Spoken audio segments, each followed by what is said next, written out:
Il est décédé à l'âge de 77 ans, soit 77 ans, le 18 octobre dernier.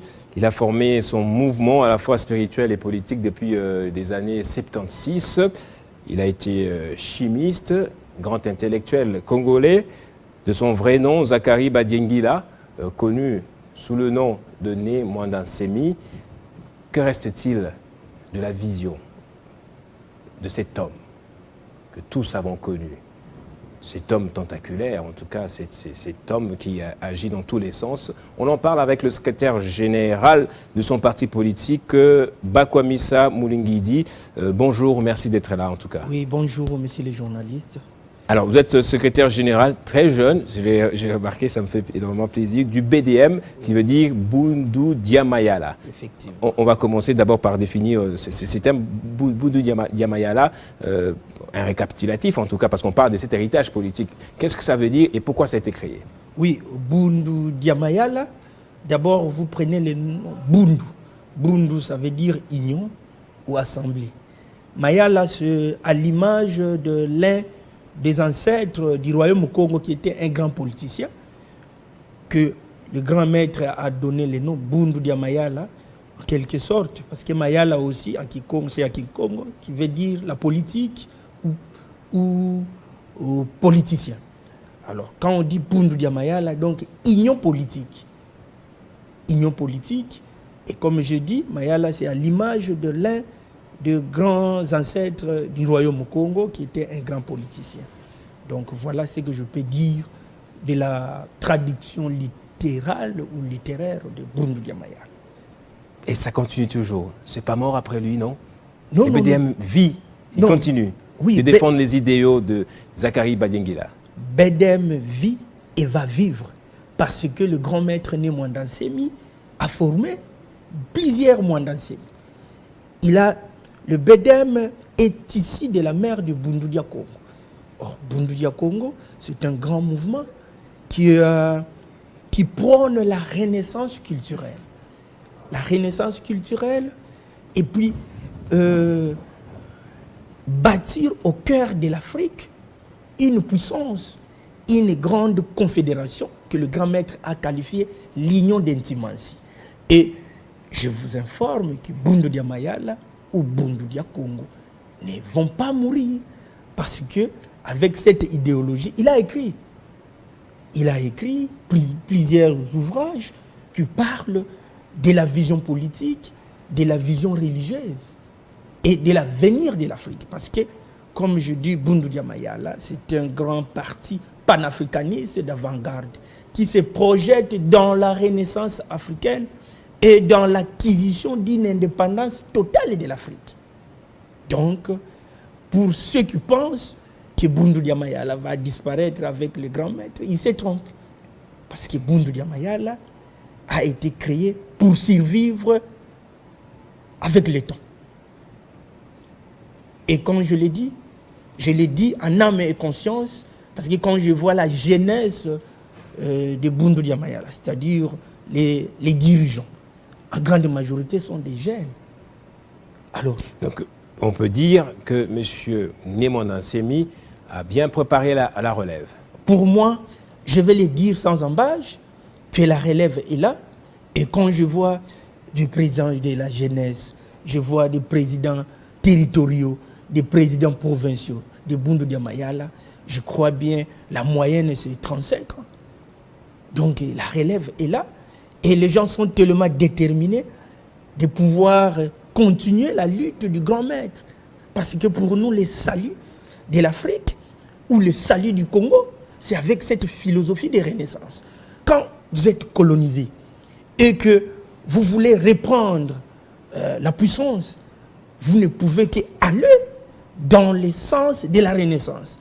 Et c'est ce que Né Mwandansemi prend. Parce qu'on dit il faut aimer ce que l'Occident nous a fait haïr dans le but de nous aliéner et haïr ce que l'Occident nous a fait aimer dans le but de nous aliéner. Donc voilà la philosophie là où se résume la philosophie de Bundu Dia Mayala, où la lutte qu'a mené le grand maître Né Mwandansemi. Pousser les Africains à aimer ce que l'Occident nous a fait haïr. Pourquoi? Parce qu'on ne peut pas coloniser quelqu'un. L'Occident nous a fait subir. Oui, oui. Oui, allez-y. Parce qu'on ne peut pas coloniser quelqu'un en lui disant que tout ce que vous avez, ce sont des choses valeureuses qui peuvent vous propulser. Il doit vous faire haïr ce que vous avez.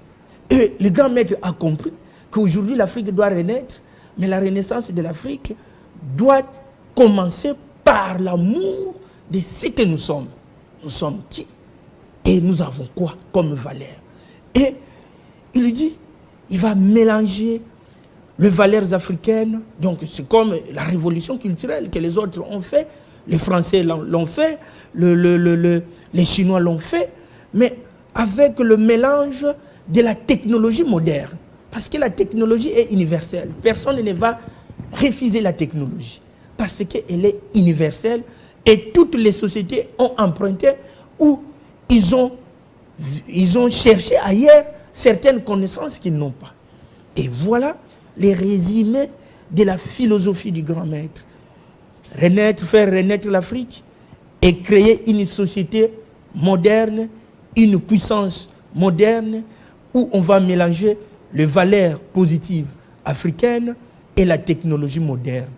Et je vous dis, lorsque les Africains, lorsque les Congolais vont comprendre cet aspect des choses, l'Occident ou la colonisation occidentale n'aura plus de place en Afrique.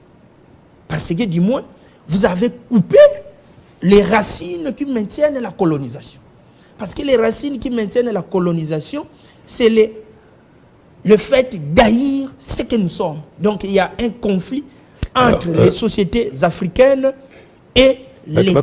Comme ça, Milungi dit, j'aime bien votre discours, hein, c'est de la spéculation, pas péjorativement, philosophique africaine, très bien conçue, c'est très beau à entendre, mais de son vivant lui-même, Zakari Badingila, qu'est-il parvenu à réaliser de tout ce discours, de tous les livres qu'il a écrits, ouais, de tout ce que vous avez dit même?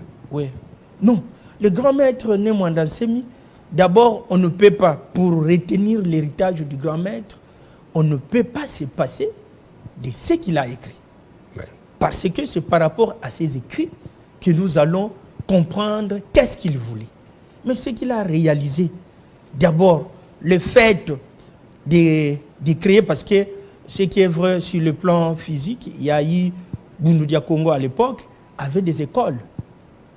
Des écoles, parce que nous pensons que pour libérer l'Afrique, il faut un savoir. Un savoir qu'on peut enseigner philosophiquement, mais scientifiquement aussi. Nous avons créé des écoles où il y a eu le programme national et ce qui existe comme programme, on a respecté, mais on a ajouté une dose de la technologie, parce que lui, quand il a créé le mouvement Bundu Dia Congo, c'est un mouvement qui a une trinité, qui parle de la religion, de la politique et de la science. Et c'est représenté par les trois grands ancêtres Congo, qui sont Nsaku, Mpanzu, Nzinga. Nsaku, c'est le chargé de la spiritualité, et Mpanzu, c'est le chargé, donc il était un forgeron de la science. Et Nzinga, c'était une dame qui s'occupait de la politique. Et cette dose-là, mais malheureusement, parce qu'on a eu des résultats probants par rapport à la formation qu'on donnait à tous ceux qui ont étudié dans des écoles Bundu Dia Congo. Mais malheureusement, bon, avec des questions politiques, en 2008, lorsqu'il y a eu la répression, on a détruit des écoles et puis nous sommes restés là, mais nous travaillons pour que ces écoles reviennent. Parce que pour nous, il faut que les Africains puissent s'imprégner du savoir, de la science. Et lorsque nous allons adopter ce comportement de la science, je pense qu'avec ce que nous avons comme connaissance, vous avez dit philosophique, nous allons créer un être nouveau. Des gens qui vont commencer à penser à la création. Parce que nous sommes une société de consommation. Nous ne sommes pas une société de production ou de création. Alors peut-on dire que Némouanda Nsemi était soit un intellectuel incompris dans son pays, ou encore un philosophe qui s'embourbait trop dans la spiritualité, ou quelqu'un qui avait de l'avance sur son temps? Vous avez parlé de son côté avant-gardiste, en tout cas. Oui. Ouais. Je retiens deux choses. Ouais. Il était mal compris, là je suis d'accord. Et les grands défauts de Némouanda Nsemi, comme vous avez dit, il était en avance. Vous savez, le 7 août 2017, il avait appelé les Congolais à pouvoir dénoncer l'occupation rwandaise. En 2017, je crois bien, les gens lui ont même qualifié d'être fou. Mais parce qu'il avait vu loin, il a senti que le Rwanda est en train de se préparer pour occuper le Congo.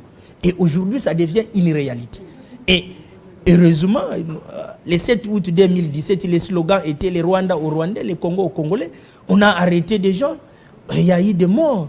Mais aujourd'hui, ces gens-là arrêtés, heureusement qu'ils ont bénéficié de la décision du chef de l'État, qu'ils soient libérés, sinon ça serait pour nous une désolation, parce que nous devons les considérer comme des héros. Donc, il avait une avance et il n'était pas compris. Je sais très bien pourquoi il n'était pas compris, parce qu'en grande majorité, la colonisation continue de battre son record. Ce n'est pas une colonisation physique, parce que nous avons réussi l'indépendance politique. Ce sont nos frères. Mais la colonisation spirituelle ou la colonisation culturelle continue. Et lorsque vous venez avec une idée autre, c'est-à-dire de combattre ce qui existe, ce qui vous maintiennent sous la colonisation, vous serez mal compris. Parce que les gens vont vous dire que vous êtes fou, vous êtes rétrograde, et surtout que dans tout ce qu'on a subi comme colonisation, dès que vous parlez de l'Afrique, on vous considère comme un diable. Donc quelqu'un a fouillé. Et peut-être aussi, par rapport à tout ça, nous sommes où Némouanda Nsemi n'était pas approché. Peut-être les gens avaient peur du fait de ce que nous avons reçu comme enseignement. Mais le grand maître, pour moi, c'est un savant, c'est un envoyé de Dieu qui montre les chemins en tant que Longia Congo qui a été prophétisé par Mfumu Kimbangu. Parce qu'il avait dit qu'il y aurait un instructeur qui viendrait après lui pour écrire la mystique Congo. Et c'est ce que le grand maître a fait comme travail. Alors comment son discours aurait pu être compris? Comment son discours allait passer si tout le temps il n'a fait que tenir des discours tribalo-claniques en qualifiant tout le monde d'étranger? Je peux vous citer les personnes que lui, par moment, a qualifiées d'étrangers. Joseph Kabila, qui présentait comme un Rwandais. Bon, on peut comprendre que c'était des discours de son temps. En son temps, tout le monde pouvait se permettre de traiter de tout le nom Joseph Kabila. Il est même parvenu à qualifier l'épouse de l'actuel chef de l'État de Rwandaise. Quand il parlait du Congo, en ayant les yeux fixés que sur une seule province, est-ce que c'est vraiment un leader national ou nationaliste? Oui, merci beaucoup. Mais il ne faut pas prendre de questions liées peut-être à un événement. Mais il faut aller dans le fondement de sa philosophie ou de sa pensée. Et à titre illustratif, en 2007 ou 2008, si je ne me trompe, les grands maîtres étaient devant l'Assemblée nationale où il était accusé par le pouvoir à l'époque. Mais vous savez son discours, ou ce moyen de défense, il a défendu le Congo. Est-ce qu'un tribaliste peut demander aux Congolais de pouvoir se lever le 7 août 2017 pour dénoncer l'occupation? Il n'a pas dénoncé l'occupation de la province du Congo central, l'occupation rwandaise. C'est-à-dire, en tant qu'humain, il peut avoir certaines attitudes liées à une question donnée. Mais on ne peut pas les résumer à ça. Parce que le grand maître, lorsqu'il prône le panafricanisme, c'est au-delà même de sa tribu. Mais il s'est fait à une certaine époque, étant originaire d'une province, il a constaté qu'il y avait des injustices pratiquement centrées sur une province. Une province qui participe activement au budget. Et il s'est fait que lorsqu'on forme des gouvernements successifs, il n'y a aucun originaire de cette province-là. Vous pensez, lui, en tant que leader d'opinion, en tant que c'est panafricaniste, parce que dans notre philosophie, il est dit, pour créer l'unité de l'Afrique, il faut aller dans la justice communautaire. Et ça, c'est une injustice communautaire. Et étant donné que la philosophie nous pousse à pouvoir combattre l'injustice communautaire. Malheureusement que ça vient de sa province. Et les gens les taxent par rapport à ça.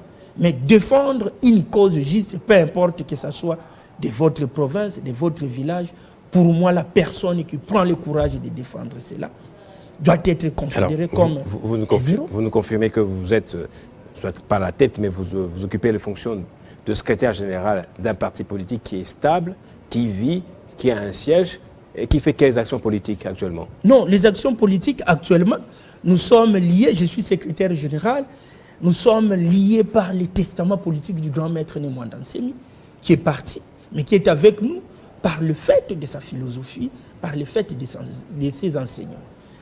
Les testaments politiques est que le grand maître est membre de l'Union sacrée.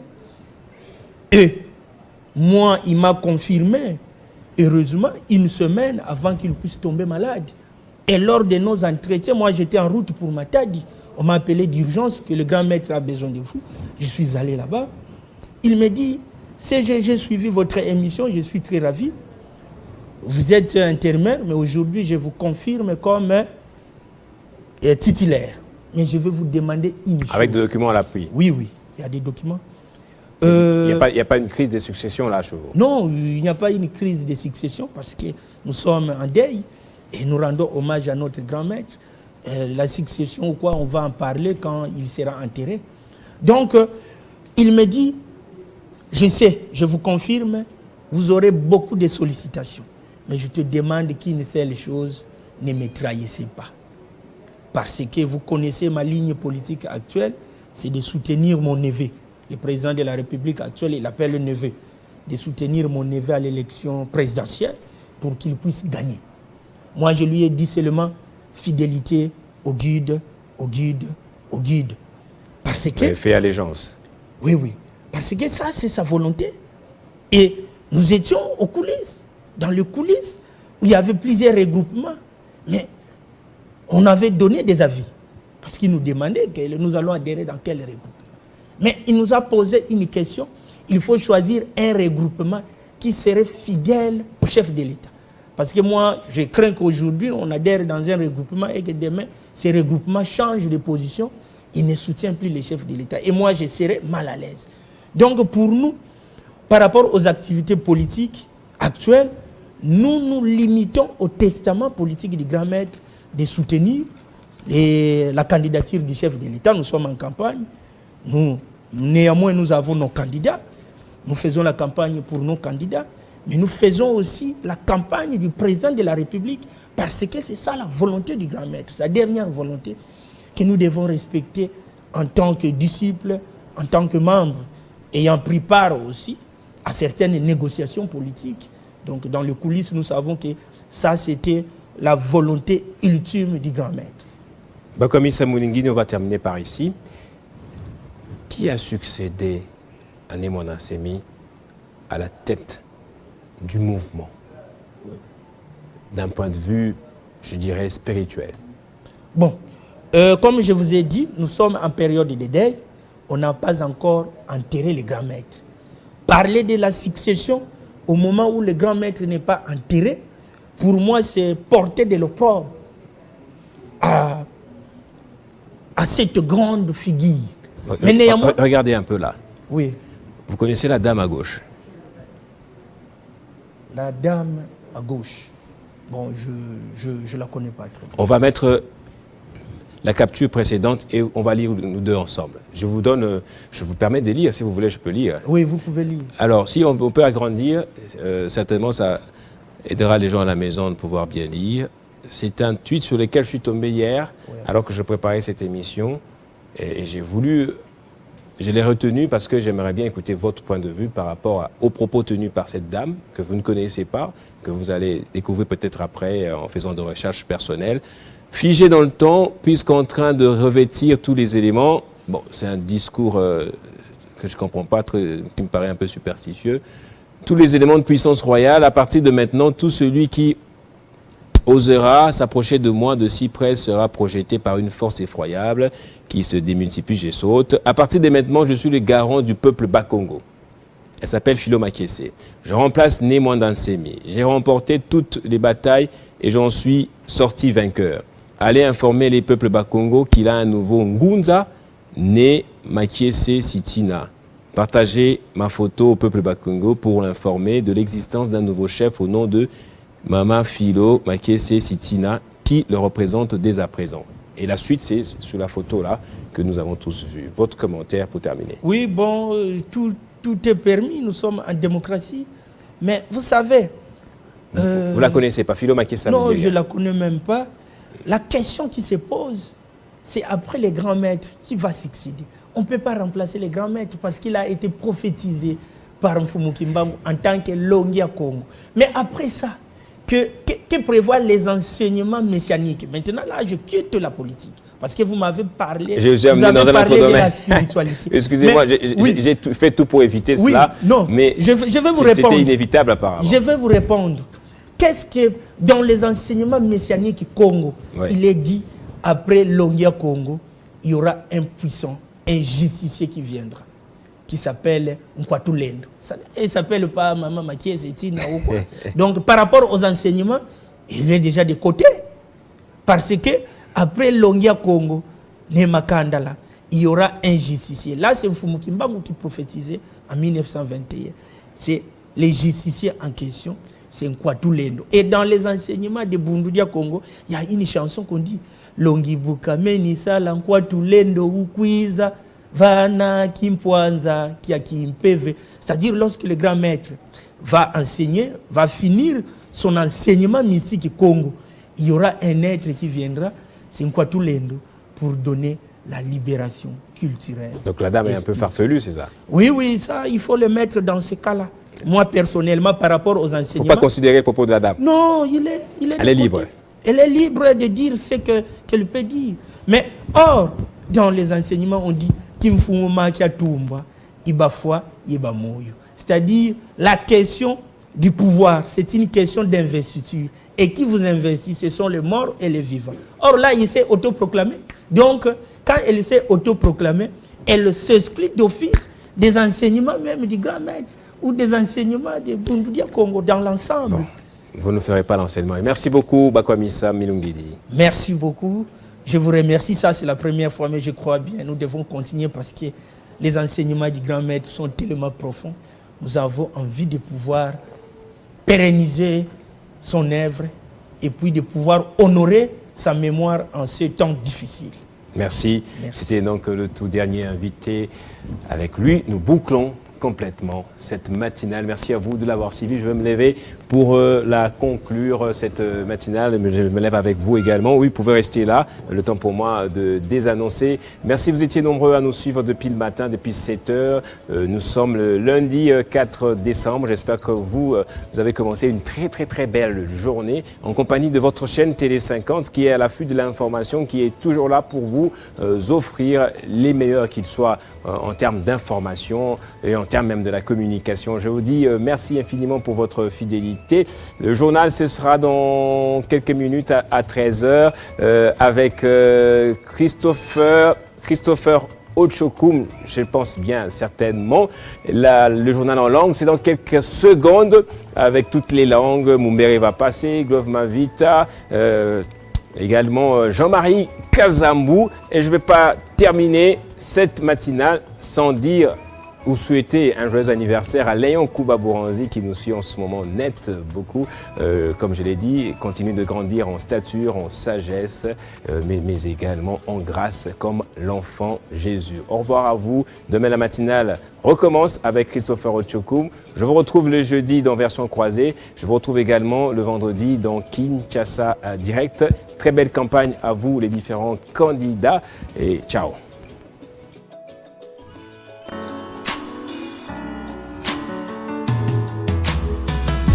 Aujourd'hui c'est ton jour, happy birthday.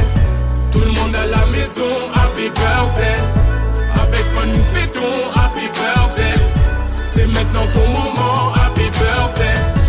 Aujourd'hui c'est ton jour, happy birthday. Tout le monde à la maison, happy birthday. Woo woo woo woo, happy birthday. Woo woo woo woo, happy birthday. personne ne peut oublier. C'est pas juste pour les billets. Aujourd'hui c'est ton jour, c'est ton meilleur jour pour briller. Il faut chanter, faut crier, il faut danser, faut prier. Aujourd'hui c'est ton jour, des messages d'amour par milliers. Et t'auras toute la nuit, et plus rien ne compte. T'auras encore toute la nuit.